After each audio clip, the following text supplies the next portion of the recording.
Hello everyone. আমরা আমাদের chapter 7-এর last যে পার্টটুকু আছে ওইটুক আজকে শেষ করে দিব। আমাদের শেষ পার্টের মধ্যে আছে জেনারেল ভার্সেস স্পেসিফিক ট্রেনিং, এবং এটা থেকে আমাদের টার্ম টেস্টেও কোয়েশ্চেন ছিল। এটা আমরা গ্রাফিক্যালি দেখব প্রথমে, এবং পরে প্রথম কেসটাতে আমরা ডেপ্রিসিয়েশন কনসিডার করব না, এবং শেষ কেসটাতে আমরা ডেপ্রিসিয়েশন কনসিডার করে দেখবো যে গ্রাফটা আসলে কেমন হয়। প্রথম প্রশ্নে ছিল আমাদের জেনারেল ভার্সেস স্পেসিফিক ট্রেনিং, এটার পার্থক্যটা ছিল। তো আমরা এখানে ডেফিনেশন দিয়ে এবং এক্সাম্পল দিয়ে এটার পার্থক্যটা দিয়ে দিয়ে দিতে পারি।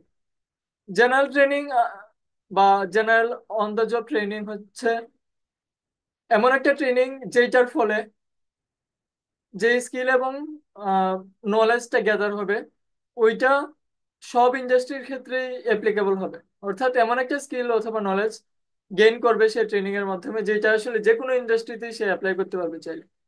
আর স্পেসিফিক ট্রেনিং এর ক্ষেত্রে নাম থেকেই বোঝা যাইতেছে যে স্পেসিফিক ট্রেনিং এর ক্ষেত্রে যে স্কিল অথবা নলেজ গ্যাদার হবে সেটা শুধুমাত্র ওই স্পেসিফিক কোম্পানির ক্ষেত্রেই প্রযোজ্য হবে। ওইটা জেনারেল ট্রেনিং এর মতো যে কোনো কোম্পানির ক্ষেত্রে প্রযোজ্য হবে না।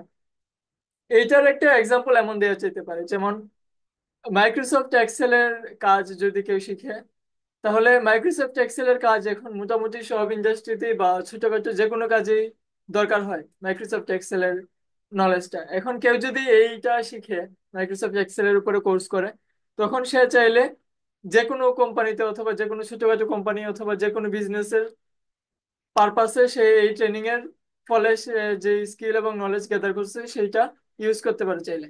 কিন্তু স্পেসিফিক ট্রেনিং এর ক্ষেত্রে যেমন কেউ যদি একটা মেশিন চালানো শিখে, তখন ওই মেশিনটা কোনো একটা স্পেসিফিক ইন্ডাস্ট্রিতে ইউজ করা হয়, এবং ওই ট্রেনিং এর ফলে সে যে স্কিলটা গ্যাদার করলো সে শুধুমাত্র ওই স্পেসিফিক কোম্পানির ক্ষেত্রে ওইটা ইউজ করতে পারবে, অন্য কোনো কোম্পানির ক্ষেত্রে ইউজ করতে পারবে না। এবং আমরা দুইটা ওয়ার্ড এই দুই ধরনের ট্রেনিং এর ক্ষেত্রে দেখবো যে জেনারেল ট্রেনিংটা হইতেছে ট্রান্সফারেবল, অর্থাৎ সে যে কোনো একটা কোম্পানির আন্ডারে ট্রেনিংটা নিতে পারে এবং নেয়ার পরে তার প্রোডাক্টিভিটি বেড়ে যায়। এর ফলে সে অন্য যে কোনো কোম্পানিতে ওই স্কিল দিয়ে আগের চেয়ে বেশি ওয়েজ আর্ন করতে পারে। কিন্তু স্পেসিফিক ট্রেনিং এর ক্ষেত্রে সে যেহেতু একটা স্পেসিফিক মেশিনারিজ চালানো শিখতেছে, সে শুধুমাত্র ওই স্পেসিফিক কোম্পানিতে কাজ করতে পারবে, কারণ ওই মেশিনটা আসলে হয়তো অন্য কোনো কোম্পানিতে নাই। এই জন্য স্পেসিফিক ট্রেনিং এর ক্ষেত্রে সেই যে স্কিল এবং নলেজ গেদার করছে এটা আসলে ট্রান্সফারেবল না। এখন আমরা বেনিফিটস এন্ড কস্ট দেখব অন দ্য জব ট্রেনিং এর ক্ষেত্রে। আমরা যদি এখানে গ্রাফটা দেখি, আমাদের ওয়াই এক্সিসে আমরা কনসিডার করতেছি ওয়াজ এবং মার্জিনাল রেভিনিউ প্রোডাক্ট, এক্স এক্সিসে আমরা কনসিডার করতেছি এজ। আমাদের প্রথমে যখন কোনো ট্রেনিং ছিল না, তখন আমরা যেই প্রোডাক্টিভিটি লাইনটা কনসিডার করতেছি, প্রোডাক্টিভিটি লাইনটা হইতেছে ডাব্লিউ নট এমআরপি নট, এবং প্রোডাক্টিভিটি লাইনটা হইতেছে এইটা। এখন যদি ট্রেনিং একটা এমপ্লয়ি নেয়, সে আমরা দেখছি যে দুই ধরনের ট্রেনিং নিতে পারে, স্পেসিফিক অথবা জেনারেল ট্রেনিং। আমরা যদি প্রথমে জেনারেল ট্রেনিং এর ক্ষেত্রে দেখি, জেনারেল ট্রেনিং এর ক্ষেত্রে আমরা একটা জিনিস মনে রাখবো যে এই স্কিলটা যেহেতু জেনারেল ট্রেনিং এর ফলে যে স্কিলটা একজন এমপ্লয়ি গ্যাদার করবে ওইটা যেহেতু ট্রান্সফারেবল, অর্থাৎ সে চাইলে অন্য যে কোনো কোম্পানিতে চাকরি নিয়ে নিতে পারে, সেজন্য কোম্পানির যে মালিক আছে বা এমপ্লয়ার, উনি আসলে ট্রেনিং এর সময়টাতে যে কস্টটা আছে ট্রেনিং এর ওইটা সে বিয়ার করে না। অর্থাৎ জেনারেল ট্রেনিং এর ক্ষেত্রে যে ট্রেনি আছে উনি আসলে ওনার ট্রেনিং এর কস্টটা ওনার বিয়ার করা লাগে। এই জন্য প্রথমে আমরা ধরে নিতেছি যে যেই এমপ্লয়ি আছে তার প্রোডাক্টিভিটি হইতেছে এটা, অর্থাৎ এমআরপি নোট হইতেছে এটা, এবং এমআরপি নোট অনুযায়ী আমরা ওএস দিতেছি এখানে। এরপরে সে যদি জেনারেল ট্রেনিং এ যায়, তার একটা কস্ট আছে এবং কস্টটা এমপ্লয়ার বহন করতেছে না, এমপ্লয়ি নিজে বহন করতেছে, কারণ জেনারেল ট্রেনিং এর ক্ষেত্রে স্কিলটা হইতেছে ট্রান্সফারেবল। ওকে, তাইলে এই ক্ষেত্রে সে যে ওয়েসটা পাবে জেনারেল ট্রেনিং এর সময়, এটা হইতেছে W1 MRP1। জেনারেল ট্রেনিং এর ক্ষেত্রে সে ওয়েসটা পাবে হইতেছে W1 MRP1। এমআরপি ওয়ান হইতেছে তার মার্জিনাল রেভিনিউ প্রজেক্ট, এবং এটা অনুসারে তার, এটা আসলে বেসিক্যালি প্রোডাক্টিভিটি, এবং এটা অনুযায়ী তার ওএসটা এখানে ডিটারমাইন্ড হয়েছে W1। এটা হইতেছে জেনারেল ট্রেনিং করা অবস্থায় তার ওএস। এখন তার যখন জেনারেল ট্রেনিং শেষ হয়ে যাবে, সে একটা স্কিল এবং নলেজ গেদার করলো, এবং আমরা যেহেতু বলছি এই স্কিলটা ট্রান্সফারেবল, সে চাইলে অন্য কোনো কোম্পানিতেও চাকরি নিয়ে নিতে পারে অধিক ওয়েজে।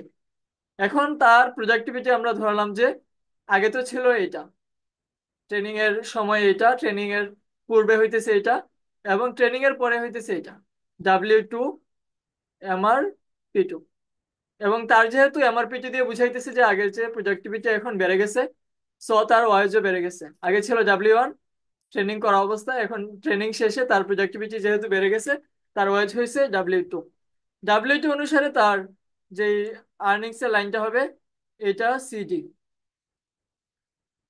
এখন যদি এমপ্লয়ার দেখতেছে যে জেনারেল ট্রেনিং এর ফলে তার যে এমপ্লয়ি আছে তার প্রোডাক্টিভিটি বেড়ে গেছে এবং স্কিলটা যেহেতু ট্রান্সফারেবল, সে চাইলে অন্য যে কোনো কোম্পানিতে জব নিয়ে নিতে পারে। এখন আসলে ওই ফার্মটা ওই এমপ্লয়িকে কত স্যালারি দিবে? আগে তো W0 দিত যখন তার কোনো ট্রেনিং ছিল না। এখন তার প্রোডাক্টিভিটি যেহেতু MRP2 হয়ে গেছে এবং তাকে আসলে W2 পরিমাণই ওয়াজ দেওয়া লাগবে, অর্থাৎ তার ওয়াজ বাড়লো W1 থেকে W2।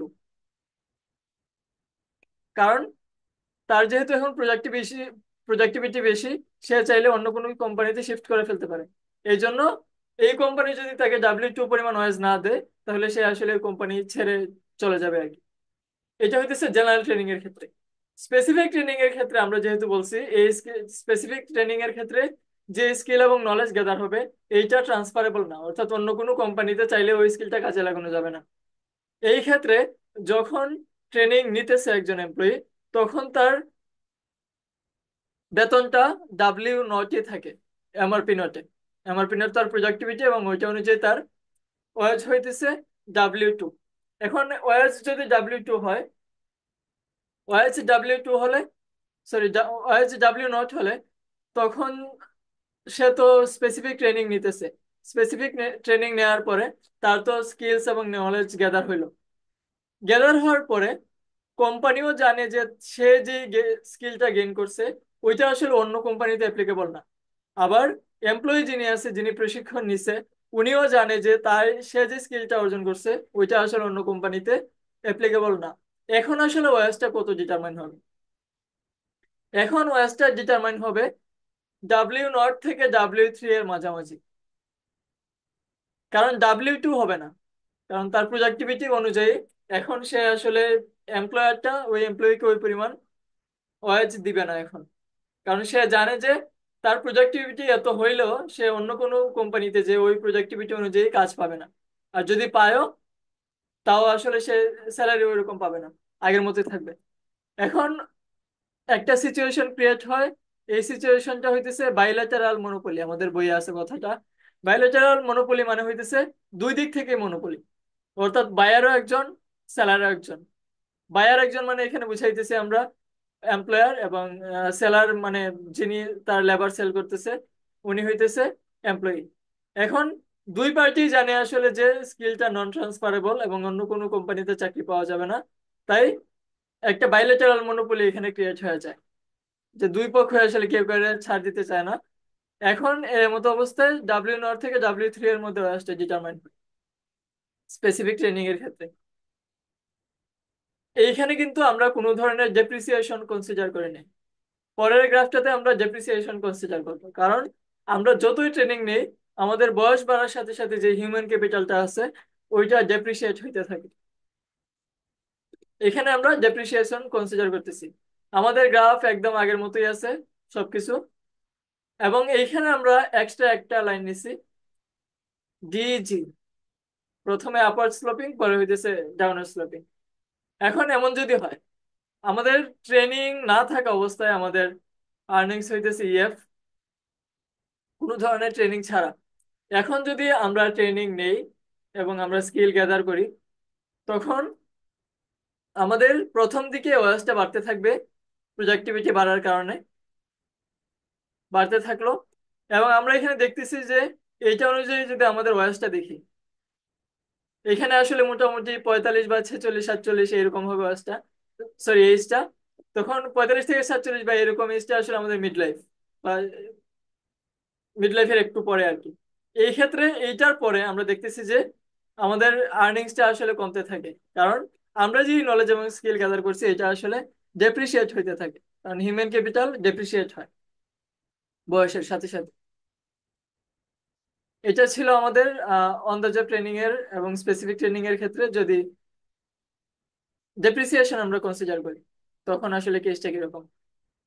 তো আমাদের চ্যাপ্টার 7 এর মধ্যে এই দুইটা আমাদের টার্ম টেস্টে প্রশ্ন ছিল, সো আমি এই দুইটা শেষ করে দিলাম। থ্যাংক ইউ সবাইকে।